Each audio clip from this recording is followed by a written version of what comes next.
नमस्ते। आज का हमारा टॉपिक है क्षेत्रीय शक्तियों का विस्तार, भाग 1, जिसमें हम जौनपुर, मालवा और गुजरात राज्यों का अध्ययन करेंगे कि दिल्ली सल्तनत के पतन के बाद इनका उत्थान कैसे हुआ और इनका पतन कैसे हुआ।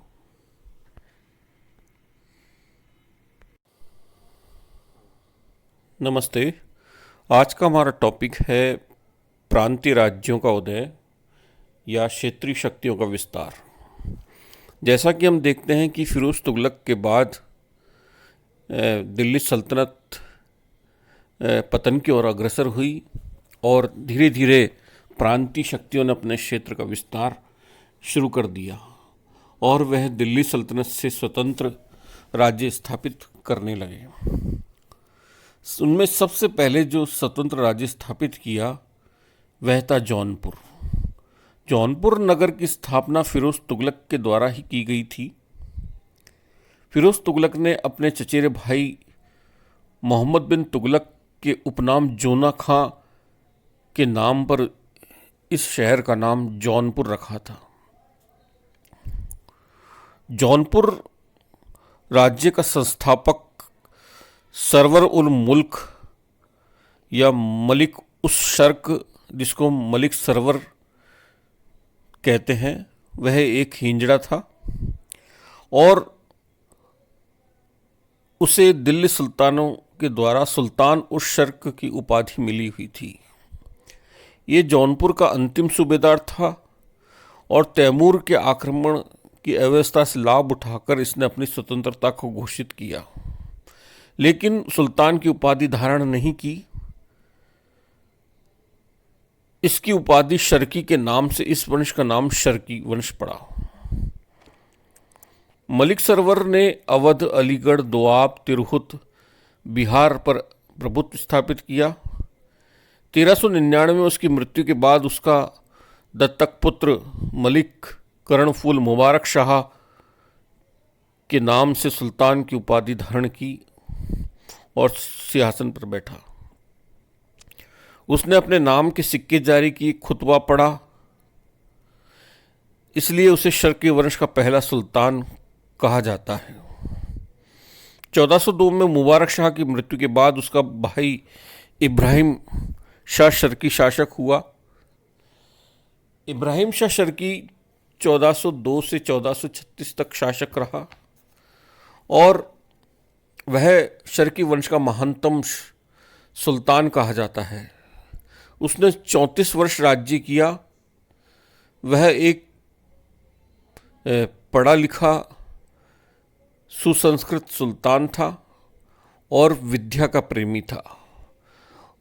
उसने विद्या को संरक्षण दिया, पाठशालाओं, विद्यालयों, मदरसों की स्थापना की और राजकोष से उन्हें अपार धन दान दिया।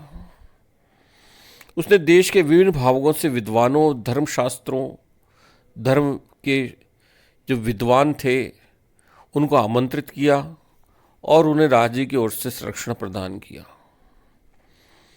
इस्लामी धर्मशास्त्रों, कानूनों पर उसके समय अनेक ग्रंथ लिखे गए और जौनपुर नगर में अनेक इमारतों की स्थापना हुई।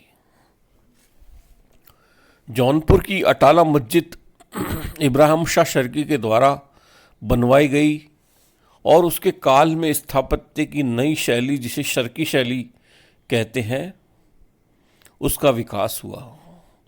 इस शर्की शैली में सामान्य प्रकार की मीनारें नहीं बनाई जाती थी और शर्की शैली में हिंदू स्थापत्य का प्रभाव दिखाई देता है। इब्राहिम शाह शर्की को संगीत व ललित कलाओं का शौक था और उच्च कोटि के जो सांस्कृतिक कार्य थे उनके कारण जौनपुर भारत का शिराज के नाम से विख्यात हो गया। 1436 में उसकी मृत्यु के बाद मोहम्मद शाह, बिक्कन मोहम्मद शाह, हुसैन शाह गद्दी पर बैठे। हुसैन शाह शर्की वंश का अंतिम सुल्तान था और बहलोल लोदी ने हुसैन शाह को पराजित करके बिहार में शरण लेने को बाध्य किया। बहलोल ने ज्येष्ठ पुत्र बारबख्श शाह को जौनपुर के सिंहासन पर बैठाया और 1500 ईस्वी में बिहार में निर्वासित जीवन जीते हुए हुसैन शाह की मृत्यु हो गई। तो ये जौनपुर का सरकी वंश था। अब हम मालवा पे चर्चा करें। मालवा का जो राज्य था 1398 में हम देखते हैं कि तैमूर के आक्रमण के फलस्वरूप जो अव्यवस्था फैली उससे लाल उठाकर मालवा के सूबेदार जो उस समय था दिलावर खां गौरी, उसने अपने आप को स्वतंत्र शासक घोषित किया। 1406 में उसके पुत्र अल्प खां ने हुसैन शाह के नाम से गद्दी पर बैठा। हुसैन शाह वीर था और साहसी था। 1435 में उसका पुत्र गाजी खां उत्तराधिकारी हुआ। गाजी खां मोहम्मद शाह के नाम से गद्दी पर बैठा और उसके वजीर महमूद प्रथम ने शाह की उपाधि धारण की और 1436 में महमूद शाह प्रथम के नाम से उसने एक नए राजवंश की नींव मालवा में डाली, जिसको मालवा का खलजी वंश कहा जाता है। महमूद शाह प्रथम ये वीर था और इसने गुजरात के अहमद शाह प्रथम, दिल्ली के मोहम्मद शाह तृतीय, बहमनी व मेवाड़ के राणा कुंभा से कई युद्ध किए। ऐसा प्रतीत होता है कि राणा कुंभा और महमूद शाह प्रथम में कई युद्ध हुए, उसमें कोई भी निर्णायक नहीं रहा, लेकिन दोनों ने ही अपने अपने विजय स्तंभ खुदवाए और अपने को विजयी माना। महमूद शाह प्रथम मालवा के सभी शासकों में सर्वाधिक योग्य सुल्तान था। मिस्र के खलीफा ने उसे सुल्तान स्वीकार किया और मिस्र के सुल्तान अबू सैयद ने उसके पास अपना राजदूत मंडल भेजा। फरिश्ता के अनुसार वह निरंतर युद्धों में व्यस्त रहता था और युद्ध क्षेत्र ही उसका खेमा घर विश्राम स्थल बन गया। इसके बाद गद्दी पर बैठा गियासुद्दीन और उसके उपरांत नासरुद्दीन, दोनों ही विलासी थे। नासरुद्दीन के हरम में 1500 रानियां थी और वह अत्यधिक मदिरापान करता था और एक दिन 1510 में मदिरा के नशे में ही वह झील में गिरकर मर गया। उसका पुत्र महमूद शाह द्वितीय गद्दी पर बैठा। राणा सांगा के सामंत चंदेरी के मेदिनी राय को उसने अपना प्रधानमंत्री नियुक्त किया था, लेकिन चंदेरी के मेदिनी राय को अपना प्रधानमंत्री नियुक्त करने के कारण उसे अपने अमीरों का प्रकोप झेलना पड़ा और दरबार में ईर्ष्या का दौर शुरू हुआ। मेदिनी राय ने राणा सांगा से मिलकर इस महमूद शाह द्वितीय को पराजित किया, लेकिन सांगा ने उसे उसका राज्य लौटा दिया। बाद में महमूद शाह द्वितीय ने राणा सांगा के पुत्र रतन सिंह पे आक्रमण किया। यह कहा जाता है कि रतन सिंह ने महमूद शाह द्वितीय को हराया। इसके बाद महमूद द्वितीय ने गुजरात के सुल्तान बहादुर शाह के छोटे भाई चांद खां को अपने यहाँ शरण दी, जिससे क्रोधित होकर गुजरात के बहादुर शाह ने मालवा पर आक्रमण किया और मांडू पर अधिकार कर लिया और मालवा की स्वतंत्रता समाप्त कर दी। 1535 में हुमायूं के आक्रमण के समय तक वह गुजरात राज्य का अंग रहा और शेरशाह के समय शुजात खां वहां का सूबेदार हुआ। उसके बाद उसका पुत्र बाज बहादुर मालवा का सूबेदार बना। सूरी सम्राट इस्माइल शाह सूर की मृत्यु के बाद हुई अराजकता से लाभ उठाकर बाज बहादुर ने मालवा के सुल्तान की उपाधि धारण की और 1562 में मुगल सम्राट अकबर ने बाज बहादुर को पराजित करके मालवा को ब्रिटिश आप मुगल साम्राज्य में मिला लिया। तो ये मालवा का इतिहास था कि किस तरह उसने स्वतंत्रता स्थापित करके बाज बहादुर के समय 1562 में वह अकबर द्वारा मुगल साम्राज्य में मिला लिया गया। इसके बाद गुजरात राज्य का इतिहास देखें हम तो अलाउद्दीन खिलजी के समय 1297 में गुजरात जीतकर उसे दिल्ली सल्तनत में मिलाया लिया गया था, लेकिन तैमूर के आक्रमण जो 1398 में हुआ उससे लाभ उठाकर जफर खां 1401 में वहाँ का स्वतंत्र शासक बन बैठा। जफर खां ने 1411 ईस्वी तक सुल्तान मुजफ्फर शाह के नाम से शासन किया। अतः गुजरात राज्य का जो संस्थापक था जफर खां उर्फ मुजफ्फर शाह था। मुजफ्फर शाह के बाद उसका पुत्र अहमद शाह 1411 से 1442 तक गद्दी पर बैठा। अहमद शाह को गुजरात का महानतम शासक कहा जा सकता है। अहमद शाह को गुजरात राज्य की स्वतंत्रता का संस्थापक भी माना जाता है, क्योंकि उसने गुजरात में शासन का संगठन किया और गुजरात में सुव्यवस्था स्थापित की। असवाल नामक कस्बे के स्थान पर उसने आधुनिक अहमदाबाद नामक नगर का निर्माण कर उसे अपनी राजधानी बनाया। अहमदाबाद में अनेक विशाल इमारतें व विशाल मस्जिद बनाई।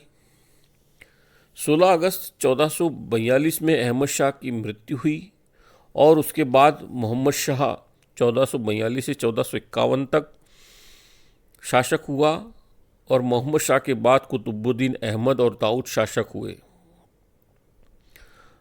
दाऊद को उसके अमीरों ने हटाकर अहमद शाह के पौत्र अबुल फतेह को महमूद शाह के नाम से गद्दी पर बैठाया, जो महमूद बेगड़ा के नाम से प्रसिद्ध है। महमूद बेगड़ा इस वंश का सबसे महान शासक था। वह वीर योद्धा, विजेता, सफल शासक था। उसके बारे में कहा जाता है कि उसका शरीर पर्वताकार था, उसकी मूछें लंबी थी, आकृति भव्य थी और उसकी भूख असीम थी। उसकी प्रमुख उपलब्धियां यह थी कि वह विद्रोही दरबारियों का दमन किया उसने, जो उसके भाई हसन खां को गद्दी पर बैठाना चाहते थे। महमूद बेगड़ा ने कच्छ के सुमरू और सोड़ा सामंतों को हराया और जूनागढ़ व चंपानेर के किलों को जीता। द्वारिका या जगत के समुद्री डाकुओं को उसने दंड दिया। मालवा के महमूद खिलजी के विरुद्ध उसने निजाम शाह बहमी का पक्ष लिया और खिलजी को पराजित किया। अपने शासन के अंतिम दिनों में मिस्र के सुल्तान की सहायता से उसने पुर्तगालियों पर आक्रमण किया। पुर्तगालियों ने इस समय भारतीय समुद्र के जो व्यापार था समुद्र का, उस पर एकाधिकार स्थापित कर रखा था। तो उसने मिस्र के सुल्तान की सहायता प्राप्त की और मिस्र बेड़े का जो सेनापति जैदा था, जो मिस्र के सेना का सेनापति जो था अमीर हुसैन कुद्र, जो जैदा का सूबेदार था, और भारतीय सेना का जो संचालन कर रहा था मलिक आयाज कर रहा था, जो महमूद बेगड़ा की तरफ से। अब 1508 में चौल बंदरगाह के निकट इन्होंने पुर्तगाली सेना को हरा दिया, लेकिन 1509 में पुर्तगालियों ने ड्यू के पास मिस्री बेड़े को कुचल दिया। विवश होकर महमूद बेगड़ा को ड्यू के पास पुर्तगालियों को व्यापारिक कोठी बनाने की अनुमति देनी पड़ी और उन्हें भूमि दी गई। नवंबर 1511 में महमूद बेगड़ा की मृत्यु हुई और उसके बाद पुत्र मुजफ्फर शाह द्वितीय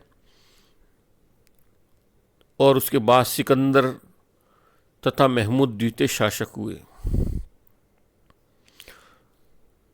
जुलाई 1526 में मुजफ्फर शाह द्वितीय का एक अन्य पुत्र बहादुर शाह 1526 से 1537 तक सुल्तान रहा।